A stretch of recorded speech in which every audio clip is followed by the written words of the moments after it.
I want to share how working in a series can help remove the fear and overwhelm that stops you from watercolour painting. Let me show you how to actually fall in love with showing up at the page again.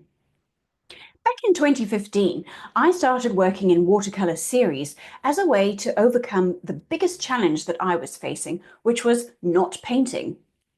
Now, the reason I wasn't painting was really just this thing they call resistance. It's not that I didn't love painting. I do love painting, and I knew I would enjoy it when I got started. But starting isn't necessarily as easy as one might hope. For me, starting was always plagued with indecision and second-guessing my subject and second-guessing my ability. But since then, I've painted 82 watercolour series, and each one has helped me move through that fear a little bit more. Don't get me wrong, it doesn't disappear, but you just come to understand that it's part of the process and you develop systems to help you deal with it.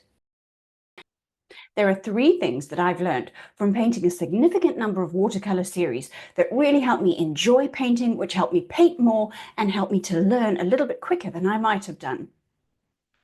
That's what I wanted to talk to you about today, because back when I first decided that I really wanted to learn to paint in watercolour, I did find it quite hard to actually do some painting. As much as you know you're going to enjoy it, there are often quite a few obstacles. One of my biggest struggles when I first started was figuring out what to paint. This is what got me thinking about painting in a series in the first place, because if you choose to work in a series, you're limiting the amount of times you have to make that decision of what shall I paint.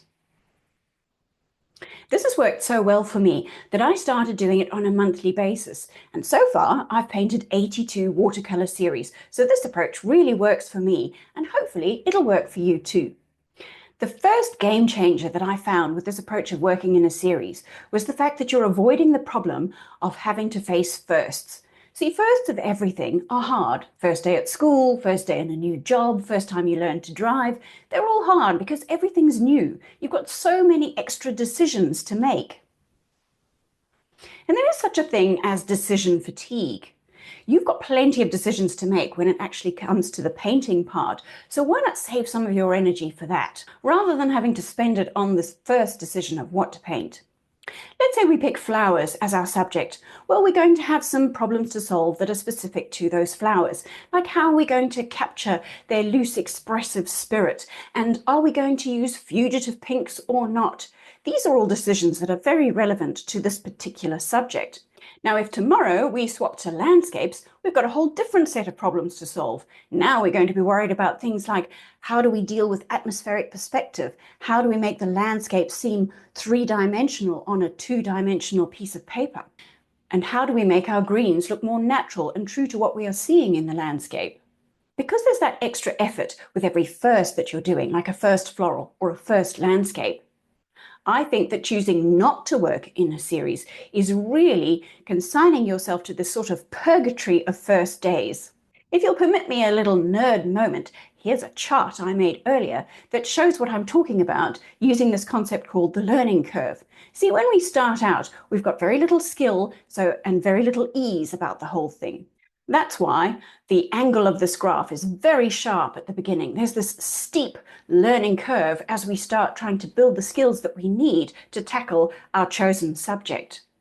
If we stick with that subject for a while, we gradually accumulate enough skills and make enough of these decisions to carry forward into each successive painting that eventually painting this particular subject is going to feel a little bit easier.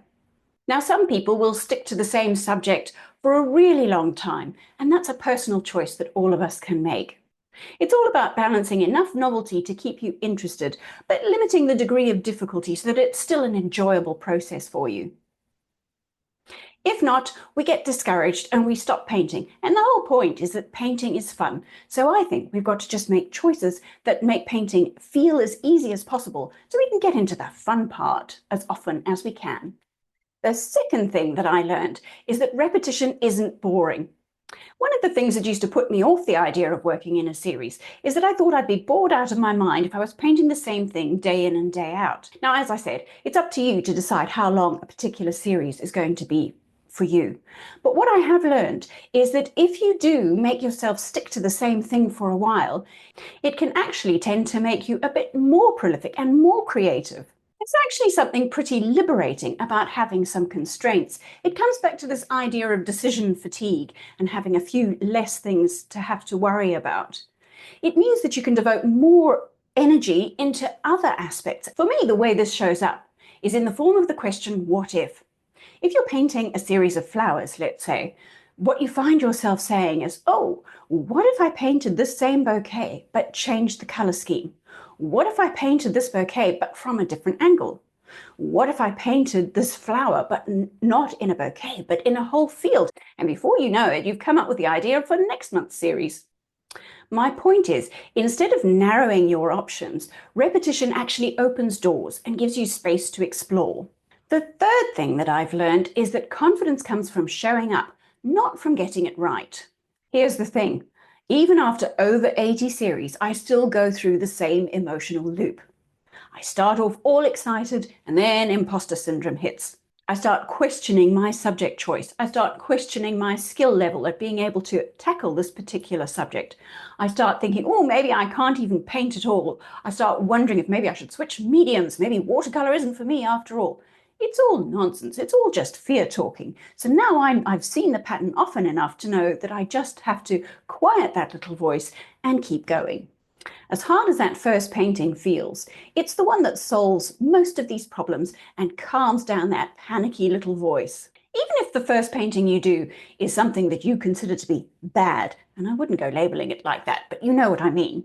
Even if that first painting isn't one that you love, it might be showing you how you do want to approach it. Sometimes trial and error is the best way to figure out what you do and don't like about a subject and what is going to be your favorite way of approaching it. As I said, I stick to the same subject for the whole month. It's always a rocky start in the beginning, but by the end of the month, I'm finding I'm loving the subject and I'm feeling a little bit sad about starting a new one. However, there comes a point where you do want a little bit of a fresh challenge. So you start to feel excited about the prospect of painting something new again. And it's really very rewarding to look back over your month's work and see a little collection of paintings that kind of goes together as a little family. That always makes me feel inspired to start the next series. If you've ever struggled to stay consistent or feel paralyzed by that blank page, I do hope that these ideas give you a gentle way to move forward. I've been sharing my whole process month to month with the members of my Happy Painters Hub, and together we've created more than 20 series using this approach. We love it. It works for us, and I hope it works for you too. And if all this has got you inspired to start your first series, I bet the first question in your mind is, what is the best subject for you to start with? I made a video all about how to choose the best subjects for watercolor painting. I'll pop that one on the screen so that you can watch it next.